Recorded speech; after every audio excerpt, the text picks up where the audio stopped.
Good afternoon and welcome to this episode of 60 versus 60 Days. Delighted to have you with us, Arun, to share your thoughts on what we should be doing together as a group to help micro entrepreneurs, small businesses that are facing a lot of challenges today to kind of figure out the path forward from the world that we are in today. Uh, Arun, as all of you might be aware, is one of India's finest systems thinker, former member of the Planning Commission, and personally speaking, a dear mentor and somebody whose thoughts resonate with me much after we've spoken. So, Arun, thank you for sharing your time with us. Madan, I'll always love to be with you. Thank Give you. me joy and hope. I think the world is going to get better. Thank you. I think you inspire us to do better every time.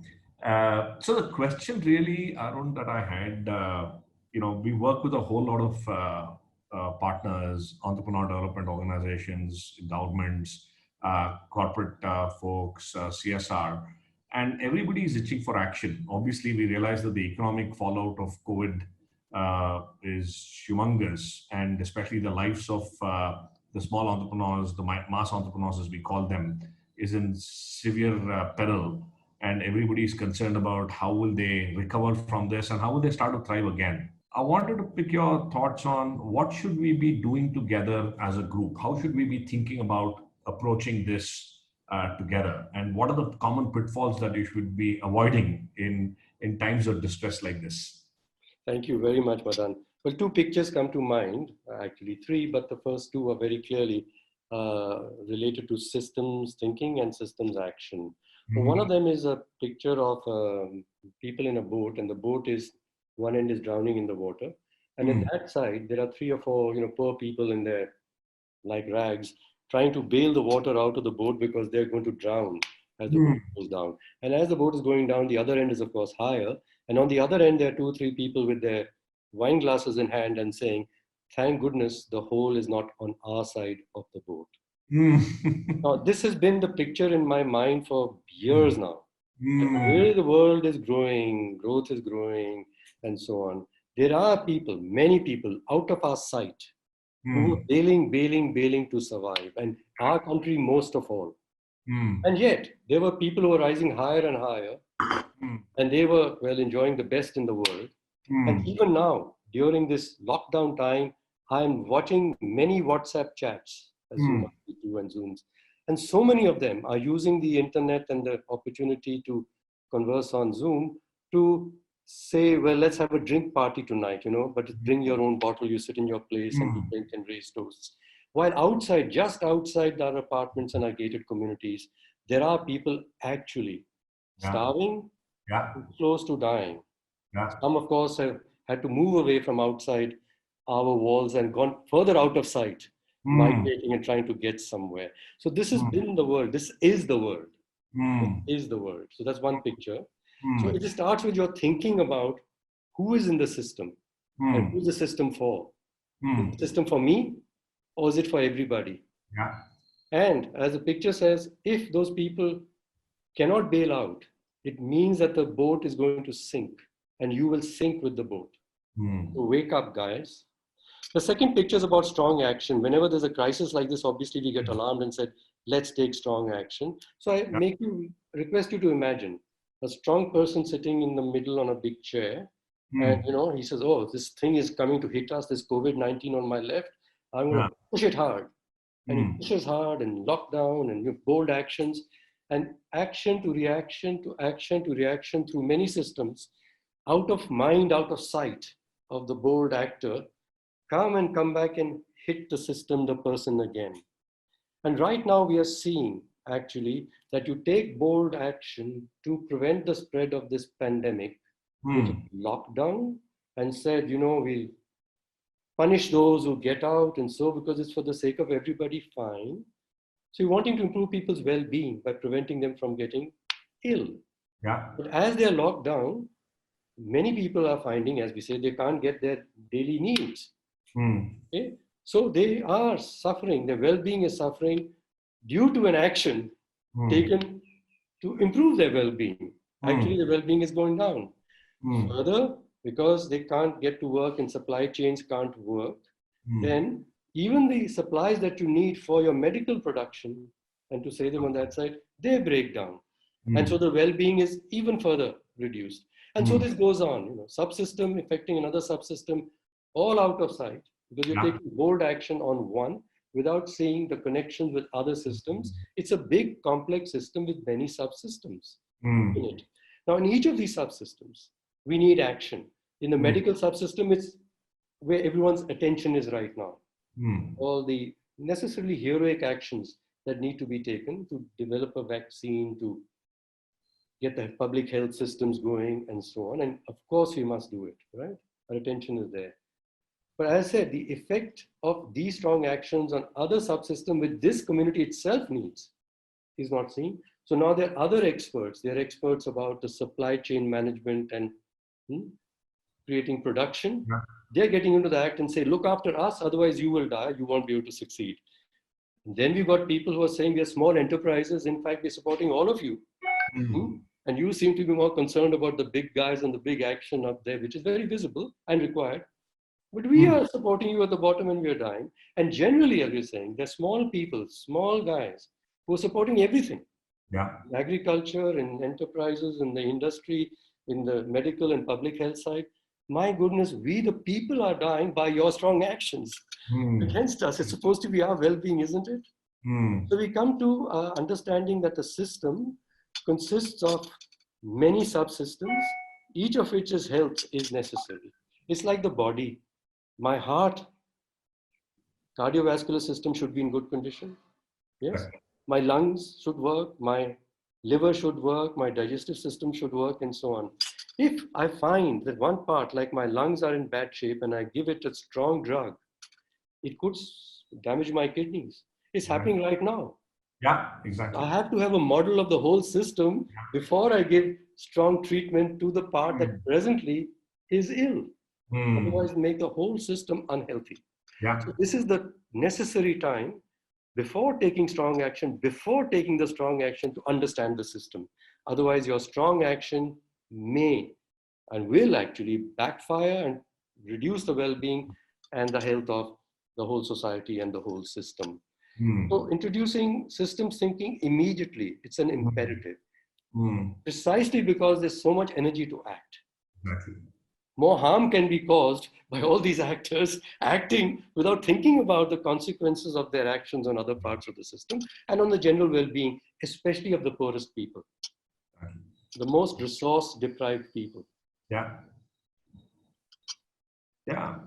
completely with you. I think, as you say, the road to hell is paved with good intentions. Good intentions have to be executed by taking the whole system's perspective.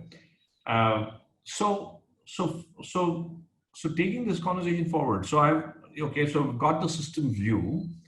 What are the things that I, as an ecosystem actor, must behave or operate within that system? What are the elements that one should be very... I would say something to you in game particularly. Your whole thrust, and such a remarkable thing, is to make everyone an entrepreneur. Entrepreneurship is your word.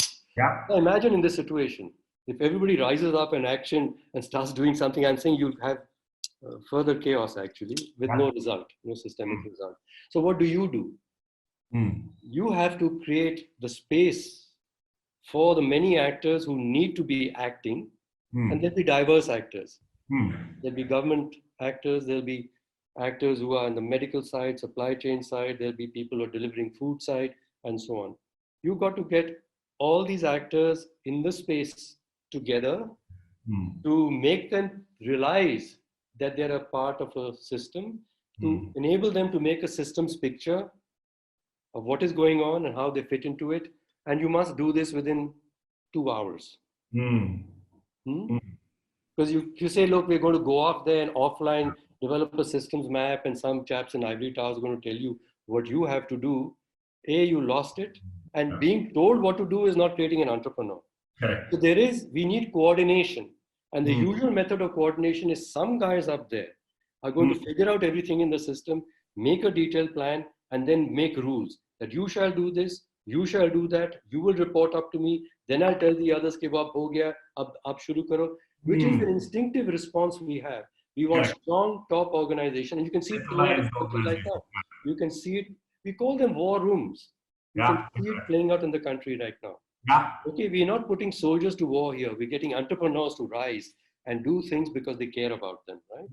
And only they can know, along with others, what has to be done there, down there. So in this thing, the coordination has to come from the people themselves. They can't be told what to do and to coordinate. So in that, the collaboration amongst entrepreneurs is what is necessary, and to provide them the space and the tool and the method to fit themselves together, to coordinate with each other is, I would say, the catalytic tool. That game should now very rapidly spread across the network. And that's your role as the network platform builders. Yeah. Yeah. Right? It's an action learning tool. Correct. Not about educating, it's about you're in action, while in action, learn. Yeah. It's about, if I can use a metaphor I like very much, redesigning your aeroplane while you're flying in it. And right now, our aeroplane is flying through very rough weather. It is necessary to redesign it. Exactly. And so you can get into a panic. And that's the time to really get your thinking together. Which parts will I adjust? When first, and so on. And we have to change the whole plane together. I can't just change the wings before I've changed the tail. Otherwise, the plane is going to crash. The evolution of the change of the wing and the tail and the propellers is going to have to be coordinated together. Absolutely makes sense. In fact, I think, as you said, we have to think of more distributed models of leadership, but well coordinated, so that every aspect of the system gets addressed holistically rather than individually. And that's the challenge that we are seeing on the ground as well, Arun. That as you rightly pointed out, it's rough weather. The aeroplane was flying along peacefully till we hit a massive turbulence, and everybody's the aeroplane was just flying. Madan, the point is, there were structural weaknesses in the aeroplane. Exactly. You notice them because things seem to be fine. It's like putting a structure into a wind tunnel. You put high pressure onto it, and then the cracks show up. And COVID-19 has put us, the global economic system, through a high pressure test. And you can see parts collapsing. Exactly. One of the challenges that we face in times like this is there's so much of rush to act that we don't seem to, first of all, listen and reflect on what we are listening to. And therefore, one of the refrains I heard when I had gone, outside my community to do some grocery shopping was that one of the guys there was saying, I was asking him, so how's life? And he was saying, who will listen to our voices? Who's there for us? Right? He says, you guys will all survive. You're all well off in the society, but who will take care of us? And we feel very helpless in this situation. This is one side of the story. Right? The other side of the story is we hear a lot of our partners saying, hey, we are doing A, B, C, D, E. Sometimes I wonder, how are we connecting these two things? We experts, or we people at the up who got resources, we don't even listen to others who are experts also. And there are two reasons for this. One of them is our disciplines are different quite often. So there are economists who are telling us what the solution for the economy is. The people on the environmentalist telling us, and have been telling for quite a while, what the solution for the environment is. They've got different jargon, different ways of thinking. And they're not listening to each other. They're each trying to solve a part of the system's problem, not realizing the backfires it is having their solutions on other parts of it. The way we've been fixing the economy has damaged the environment like hell already. Okay, so listening to others who don't think like you, even though they're experts, is very necessary. Now, there will be disputes between people who are, all very high motivated in their domains doing something. We have to have a common point of reference, that all this must coordinate to produce results somewhere. That becomes the test. If your action which you're proposing is going to be causing harm to something that ultimately all of us want to get, then you might prefer my action at this moment because it's going to be producing a better result. So we both all have to be clear, all these experts and policymakers, what is the collective purpose? And this is where Gandhiji comes, the policymakers, Anantodaya. Just think of the weakest, most deprived person and see how your actions will help that person. This requires you to listen to that person, to know that person exists. उनकी आवाज क्या है? Give them dignity by listening to them. They have, I would say, more resilient ability than we have. Little bit of thing and we don't get cheese one morning and we say, what is the life going to be like? And there are people who've lived some days without any food and they carried on the next day and got up in life and carried on. They are strong, resilient people and we have forced them to live without dignity and in this precarious level. And if you want to change the system where everybody has dignity and no one is going to be so precarious hereafter, those are the voices to listen to. And we don't listen to them because they don't speak scientifically, they don't speak economics. And we got all this stuff, Madan, which annoys me. We got to train the poor people, teach them economics. You know, you see this. Teach the poor people economics, for God's sake. They know more about real economics than any of us. We talk abstract economics. So listen to people not like yourself, your levels, and certainly always listen to, for us rich people, some people are definitely not like us. They are the poorest people. In India, actually, the largest number of the poorest people live in our country, in Mahatma Gandhi's country. So after so many 70 odd years, where have we come? Exactly. No, this is fascinating, Arun, and I'm sure we can pick up threads of this conversation further in subsequent,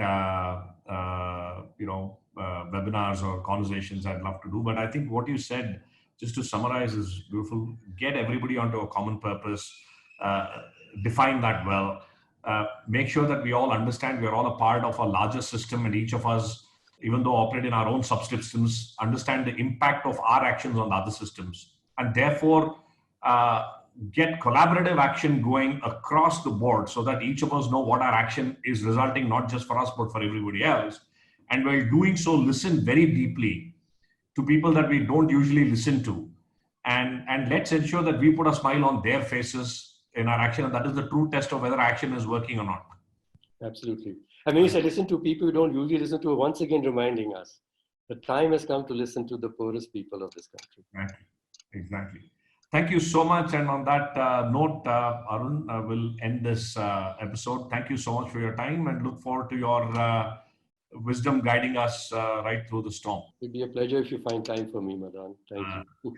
Thank you so much. Take care.